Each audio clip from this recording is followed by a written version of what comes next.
Hello guys, welcome back to my YouTube channel. I hope you're all doing good. So today's video is not going to be a reviving my garden, but it is a repotting video of a new plant that I bought. I had no plans of buying any more plants at the moment, but when I went to a nursery with a friend, I just could not hold myself back from buying this plant. It is calathea orbifolia. This I don't have any calatheas in my collection at the moment, and just looking at the situation it's not in a very good condition. So I got a good deal on it. It was priced at rupees 300, but I got it for 150 rupees. It is already growing a new leaf from the top, and there are a couple of leaves coming from the base as well. So yeah, I'm just checking the potting mix, the soil mix that it's planted in. So the majority of it had coconut husk in it, which was holding onto a lot of moisture. I bought it like a day or a couple of days ago, and I did not water it, and still it had so much water in it. So this is the pot which I'll be repotting it in. I really like this clay pot which have this hard water look on it. I don't know what it is, but I really like the look.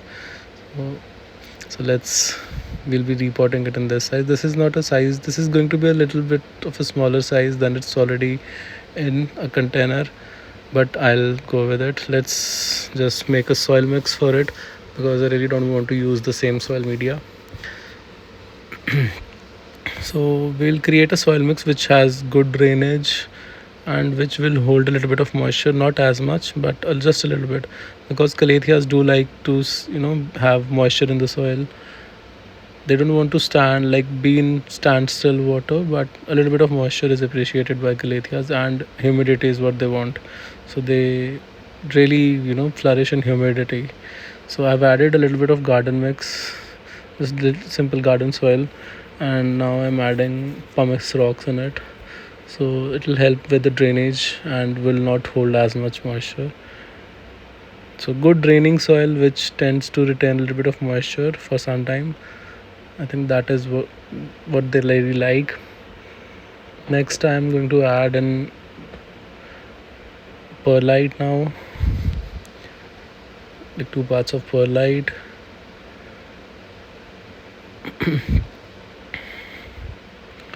And a little bit of orchid bark. Again, this will hold in moisture and keep the soil loose, and good drain, make it like good for draining, not so. That is why I really like it. Next, this is cocoa peat and perlite mix that I had, just a little bit of that. And now I'm adding in a little bit of vermiculite. Again, it will hold a little bit of moisture. I'm not adding too much of it, just like around half a cup of this one. So it is good. It won't hold as much moisture as coconut husk, just some amount of it. Again, which is it helps in making the soil drainage. And next I'm adding in a little bit of peat moss to the mixture, around 1.5 cups of that. Let's mix all of this around, and we have a potting media ready. So this is going to be very airy and fluffy, good draining soil which will hold a little bit of moisture in it, not a lot, not as much as coconut husk was. So I'll be keeping it in a group of plants, so humidity is not going to be an issue. Plus I'll place a tray under the pot, so it will hold a little bit of extra drained water in it. So we don't need a soil mix which holds a lot of moisture, because the plant will get a lot of humidity from around it. So I'm just checking if I have enough of soil mix. So we have got plenty. Now I'm just getting another tray, and we'll take out our plant from the soil, and let's see how the roots are underneath. If there's any root rot, we'll get rid of those roots.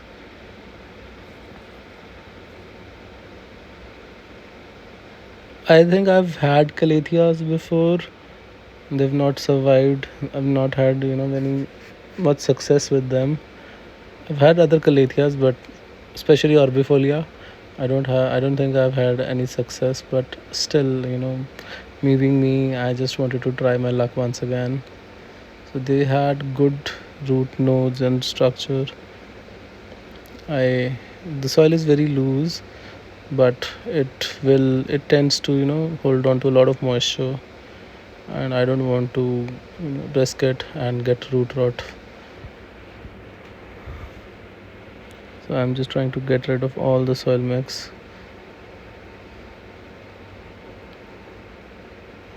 This is what the root structure of the plant looks like. It's a healthy looking root structure, not soggy at any place at the moment. I'm just trying to get all the cocoa peat out of the roots. So it was planted in a mix of cocoa peat and cocoa husk. So it was holding on to a lot of moisture. I'm just trying to use any tools which can help me, get the soil out of the all the nooks and crannies.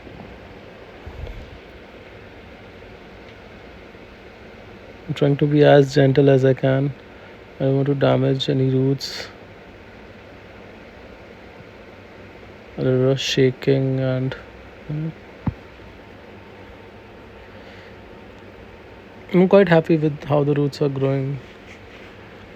But again, nursery guys, I don't know what they do. They have a lot of magic. This plant would not have survived in my home with that soil mix. I don't know what it is. I've tried to ask them what the secret is. I don't think they want to share it with us. See, this is the new leaves which are growing from the base. There are two. This one was a little bit of a soggy part on it. So yeah, it was very soft and mushy. But I don't want to risk cutting it off. I'm just cleaning off some of the dead leaves base near the roots. Let's see if it comes off on its own. I'm just trying to sniff it if it stinks. And we have found a baby snail among the leaves. So I don't want to keep that. It'll grow and it can reproduce and it'll damage other plants as well. So let's get rid of that.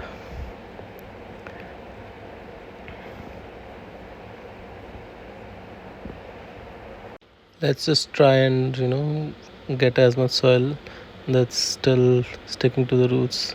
Let's try and get rid of all of it.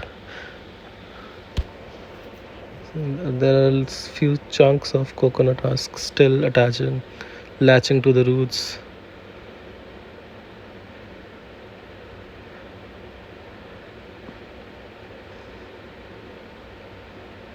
I'm just checking if the roots are doing okay.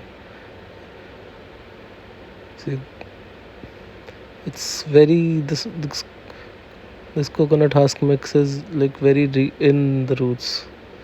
So I've managed to get as much as I can, as while being as gentle. I don't want to damage the roots. So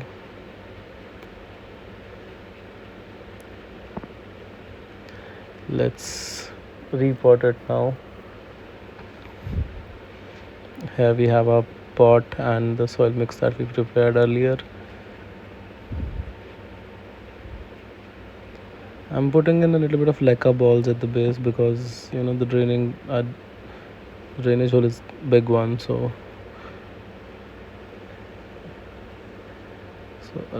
again the same process, a little bit of soil at the base. Then we'll center in our plant, trying to get all the roots inside properly.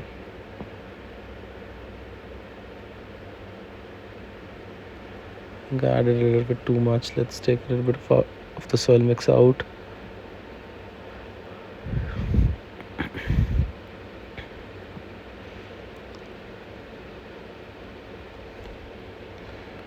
put the plant in the center and we'll fill it from the sides.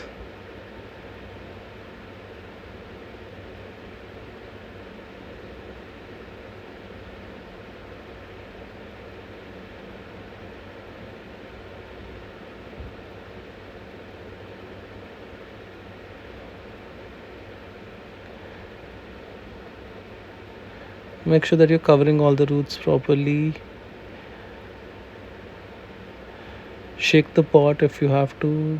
Just try and make sure that the soil settles in. Tap it a few times. I'm just checking, looking if the roots are properly covered. And I'm also just trying to make sure that I'm not covering the new growth. I want to keep those nodes above the soil level. If I do cover them, and they could end up getting rot, and it'll damage them. It could damage, covering them could damage the new growth. I don't want to do that.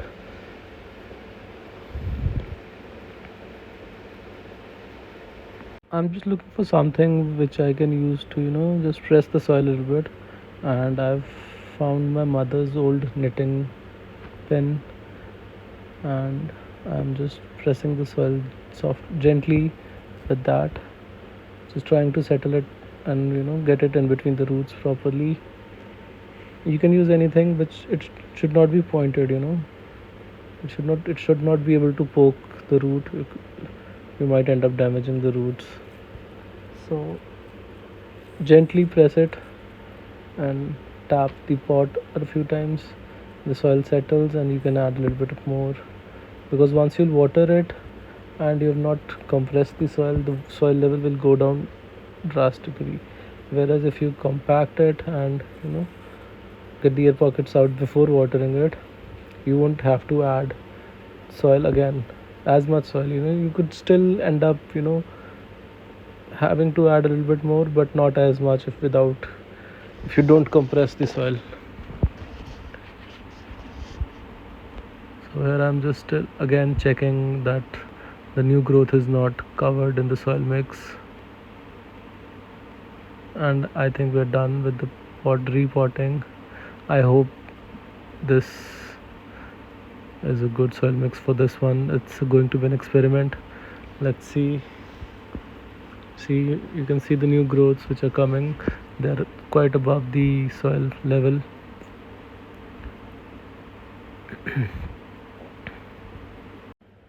And I just found that the new growth is a little bit damaged from a point, and we'll just have to wait and watch how it grows now, and hopefully it flourishes. And that is it for today, guys. I hope you do like my video and subscribe to my channel for new videos. Thank you so much. Bye.